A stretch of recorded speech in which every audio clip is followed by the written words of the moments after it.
How's it going, everybody? We're talking about the get home bag, specifically in winter months. Sorry about the wind, it's just how it is. Right now it won't be in the rest of the video, just this clip, because I want to show you specifically what's going to be in the bag, kind of what environment we're running with.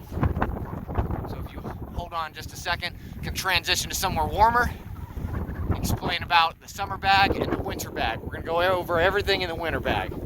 Stay tuned. How's it going, everybody? So let's dive into the bags specifically. Now over here on the left, I have my get home bag, or the actual bag that will be on my back in a wintertime environment. And then the bag over here on the right hand side is actually a supplementary bag. So this bag specifically has more cold weather clothing and based items in it. I will not carry this with me. This just stays in the vehicle. So if I'm not wearing the proper attire, like maybe I'm dressed differently for a different occasion, this has all the clothing I need to be reasonably well in a very cold climate. So I can change into these clothing, or this clothing that's in the bag here. So let's change it around. We're going to dive into this bag really quick, and then I'll show you the differences in this specific bag. So fully expanded out, everything that's in the bag is actually not too much. Normally it comes with a base layer, which I have down here is a military sweater. It's called, well, at least we call it the waffle top. It's a good thermal insulating based layer. Over here is the outer or exterior jacket. So this is a waterproof layer. This is a 511 jacket. It also has an internal kind of fleece, which I don't have in it at the moment because I prefer wool, which is over here on the left-hand side. This is a full kind of a wool anorak. Works really well. I prefer synthetic or wool myself just because it's easier for moisture wicking, breathability, but it also retains a lot of heat. Then also I have a simple, just a beanie that is very thick for, the ears and the head, because most of your heat is lost through that general area. And then a larger neck gaiter. Also up here I have yak tracks on, so those can go on the bottom of your specific boots to give you more traction in icy environments. And then also the A bag or assault bag, which is over here. It has backpack straps and then also a carrying handle, which you can kind of load out, or your load gear. I mean, a lot of people call it a different thing, your assault bag, other things like that. I just keep these items in it. So these can be broken out when needed and just actually put on the body and not actually carry in my backpack. So let's transition over to the main bag, and I'll show you all the changes that I actually have in that bag from my summer to my winter environment. All right, so let's just dive into everything right now, at least the clothing aspect. As you can see, everything on the left-hand side over here, the small gear, it is all still bagged up. We will get to that later on in the video, and I will expand all of this stuff over here. But right now, we want to talk about mainly all this equipment in here, which is a cold weather aspect. So my cold weather type of environment may be different from yours. Why I have so much stuff here is because my environment during wintertime will normally get -45, -50 degrees Fahrenheit. So it is going to be stupid cold, and if you don't have proper equipment like this, it is not going to be a great outcome for yourself. For instance, my sleeping bag over here is almost weighing 4 pounds and some change, which is crazy heavy, but I need it because of that cold weather environment. You may differ from this. You may have, the coldest it might get for you is maybe freezing temperatures, and that's about it. But this is tailored for myself. I averagely go 50 to 100 miles away from home and civilization, so no cell phone, nothing like that, no one to help you. I'm pretty much all on my own, so I need to make everything work. So after all that, the whole explanation, let's push into the specific gear itself. Let's push into the pack. So the pack down here in the bottom right-hand corner is a hyper light Mountain Gear Southwest 3400. Mouthful, right? But awesome pack. This is a Cuban fiber or Dyneema composite pack, which weighs about 2 pounds, 2 ounces, which is crazy for a 55-liter pack. This weighs roughly 2 pounds, which blew me away because originally I've been using Kelties like the Eagle 128 and stuff like that, and the pack alone weighs 11 pounds, like stock. And going from an 11-pound pack to a 2-pound pack, you can see the weight savings and whatnot. It is an expensive pack. These come in about $360. I was saving up for probably about 2 years, just wanting to get this pack and finally committed. So let's move back up to the sleeping bag. This is a Recon 5 Gen 2. So it'll do, I think, -20 Celsius bag. So it is a very reasonably rated bag, especially for around 4 pounds-ish. Now, the military modular sleep system definitely is way better than this pack, but it's way heavier. I mean, that's coming in at almost 6 pounds, and it takes up, like, literally the footprint is probably 2 or 3 times that entire pack. It's huge, honestly. It'll come all the way out here. Used to use them, really liked them, but this one, for the weight and for what it does, really nice. Now, paired with something like a fleece onesie, which this is a polar fleece onesie up here, and you can, step into it and everything, but it is stupid warm. It's an expensive item as well, but crazy warm, especially when you pair the two together, and then when you start adding wool socks and maybe another fleece layer like down here, which I will get into here momentarily. Pairing those together, I mean, really, really well done. It'll keep you warm. It'll keep you alive, but it won't keep you, very happy, I guess you could say, depending on the temperatures you're dealing with. Down here also, this is a Snug Pack Special Forces bivy. So this will also tailor with the bag to make it waterproof. Now, you do have to worry about the condensation building up inside of it. You have to kind of leave it unzipped a little bit, but that will also increase your temperature rating just a little bit, maybe like 5 degrees. But still, you can also pair that with, say, a Whoopee, which is what I have right here, which is actually, this is the Helicon Text Swagman roll, which is really cool. I've been a Whoopee fan for years and years. I've been running them, and people kept telling me, hey, you need to look at that right there. You need to get the Swagman roll. It's freaking awesome. And I'm like, okay, maybe. So I started looking it up. Looks really cool. Been testing it out for about a month now. I'm not going to do a review just yet. I want to get more time with it. But so far, really, really cool. And I really enjoy it.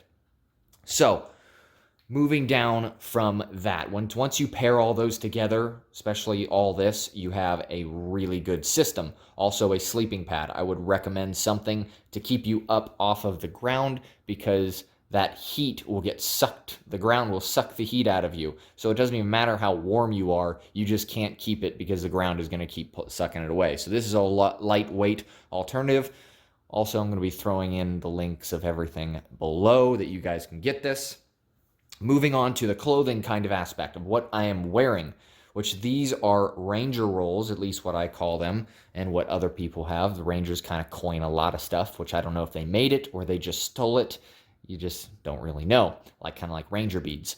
But these are Ranger rolls, so they have socks, t-shirt, and underwear, and there are 2 rolls, and you can swap out. So one I will use at night to keep dry, and then the others will be during the day. I also have a fleece layer right here, which is very nice for an underlayer. I like fleece or wool specifically. That's what I just enjoy. Also have wool bottom. So, well, these are like merino wool made by Smart Wool, and then also a top. So these are also Smart Wool socks. Darn Tough is also really, really good. I enjoy Darn Tough socks. Honestly, that's actually what I'm wearing right now. Darn Tough socks. Would highly recommend them. Really nice. 2 sets of gloves over here as well. So I have a pair of leather gloves, and then these are the pig pig gloves. They're kind of a tactical, more for dexterity basis. Not very cold weather gloves, but once paired together, they do pretty well. Plus, you can stuff them in, pockets and stuff like that. Also run a typical poncho, which is over here. That will pair with the Swagman roll, really nice. Still trying to figure out different ways to use it, but cold weather environments, I don't often like the poncho, but it works really well as a shelter for me as well. So mainly that is all the cold weather stuff. And you can see down in the bottom here, underneath everything, I have assorted waterproof bags with locking sacks, like the one over here on the left. If you go all the way over here, that specific one, it has a valve on it. This is what the Marine Corps currently uses to stuff things, and you can push all that air out through that little valve right there. Really nice. Just recently upgraded to them just to keep everything dry, especially even though my pack is waterproof. I try to keep everything else as waterproof as possible. So if I go, unfortunately, for a swim or, just completely downpour, or in this case, maybe a lot of snow that then melts on me, my clothing or other layers are not going to be really affected by that, which is very nice, which I would recommend doing all to your stuff. So I'm going to get all the clothing aspect out of the way here, and then we're going to push into more details of all the other stuff that I carry that doesn't often change out too much, but I want to give you a rundown of all the other tools that I'm working with. All right, so I expanded everything out on the left-hand side, all the small little details, and then I put back all the cold weather gear. So as you can see, most of the cold weather gear does have specific bags that they go into for waterproofing capabilities, and they will all fit snugly in the bottom of this pack. So everything else that you see, all the small stuff laid out, I'm going to do a quick rundown.